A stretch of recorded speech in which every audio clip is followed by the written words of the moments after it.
ఇవ్వనప్పుడు ఇవ్వలేదంటారు. ఇచ్చిన తర్వాత పార్టీతో పాటు ప్రభుత్వాన్ని మరిచిపోతారు. సొంత వ్యాపకాల్లో మునిగి తేల్తారు. రాయలసీమ ఓ జిల్లాలో ఇదే పరిస్థితి ఉంది. ముఖ్యమంత్రి చంద్రబాబు ఉన్నంతలో పలువురికి కీలక పదవులే ఇచ్చారు. కానీ ఆ తర్వాత పార్టీ కోసం పనిచేయడం లేదు.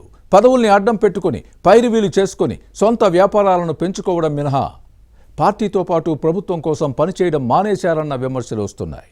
ఇంతకీ ఏ జిల్లాలో ఈ పరిస్థితి ఉందో ఈ స్టోరీలో చూద్దాం.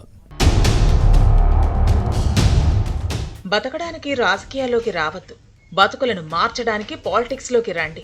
ఎందుకంటే రాజకీయం ఉద్యోగం కాదు, సామాజిక బాధ్యత అన్నది ఒకప్పటి మాట. కానీ ఇప్పుడు దీని అర్థం మారిపోయింది. రాజకీయం అంటే పదవులు, వాటిని అడ్డుపెట్టుకుని పైరవీలు చేసుకుని డబ్బును దండుకోవడమే పనిగా పెట్టుకున్నారు నేతలు. పదవులు ఇవ్వటంతోనే పార్టీతో పాటు ప్రభుత్వం పనైపోయింది అనే ధోరణి టీడీపీ నేతల్లో కనిపిస్తోంది. తెలుగుదేశం పార్టీ కూటమి సర్కార్ ఎలా పోతే తమకేంటి, పదవులను అడ్డం పెట్టుకుని తమ పనులు చూసుకుంటామనే బాపతు పెరిగిపోయింది. పోస్టులు రానంత వరకు రాలేదు అంటారు, పార్టీకి చేసినా గుర్తించలేదంటారు. గుర్తించి పదవులు ఇచ్చిన తర్వాత రాజకీయ భిక్ష పెట్టిన పార్టీని పట్టించుకోరు. కర్నూలు జిల్లా టీడీపీలో ఇదే పరిస్థితి ఉంది. పార్టీ నాయకుల వ్యవహార శైలి ఏరుదాటాక తెప్ప తగలేసిన చందంగా ఉంటోందనే వ్యాఖ్యలు వినిపిస్తున్నాయి. పదవులు రాకముందు గగ్గోలు పెట్టిన నేతలు తీరా పోస్టులు పొందాక పార్టీ కోసం పనిచేయడంపై ఆసక్తి చూపటం లేదు. జిల్లాలో 36 మందికి పైగా ప్రభుత్వ పదవుల్లో ఉన్నారు. పలు కార్పొరేషన్ల చైర్మన్లు, డైరెక్టర్లుగా కొనసాగుతున్నారు.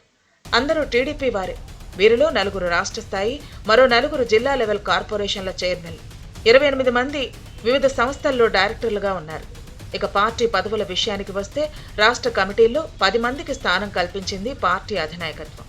అలాగే జిల్లా కమిటీలో 42 మంది వివిధ హోదాల్లో పనిచేస్తున్నారు.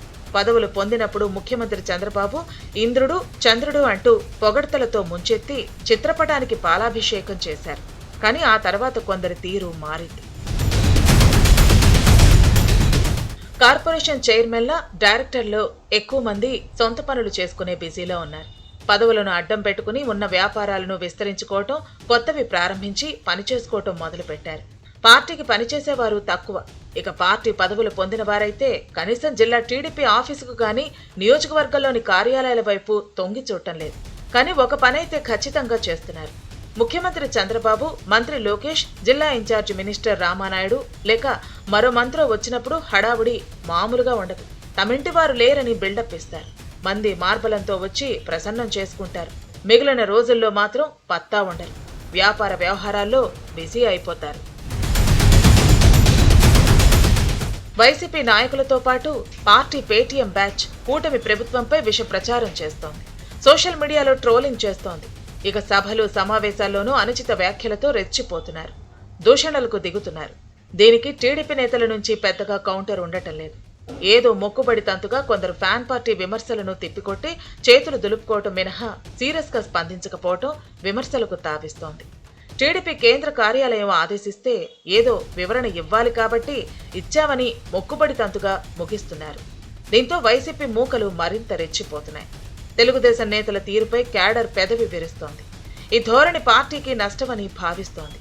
ఇదే వైఖరి కొనసాగితే స్థానిక సంస్థల ఎన్నికల్లో వైసీపీని ఎదుర్కోవటం కొద్దిగా కష్టమయ్యే సూచనలు కనిపిస్తున్నాయన్నది తెలుగు తమ్ముళ్ల మాట. మరోవైపు వైసీపీ పాలనలో ప్రగతి పడకేస్తే కూటమి 2 ఏళ్ల పాలనలో అభివృద్ధి జరుగుతోంది. రోడ్ల దుస్థితి మెరుగుపడింది. పరిశ్రమలు ఏర్పాటవుతున్నాయి. ఈ విషయాలను ప్రజల్లోకి తీసుకెళ్లడంలో టీడీపీ విఫలమవుతోంది. పదవులు పొందిన నేతల ఉదాసీన వైఖరే ఇందుకు కారణం. పార్టీ అధినాయకత్వం స్పందించి పరిస్థితిని సరిదిద్దకపోతే సమస్యలు తప్పవు. మరి ముఖ్యమంత్రి చంద్రబాబు ఏం చేస్తారో చూడాలి.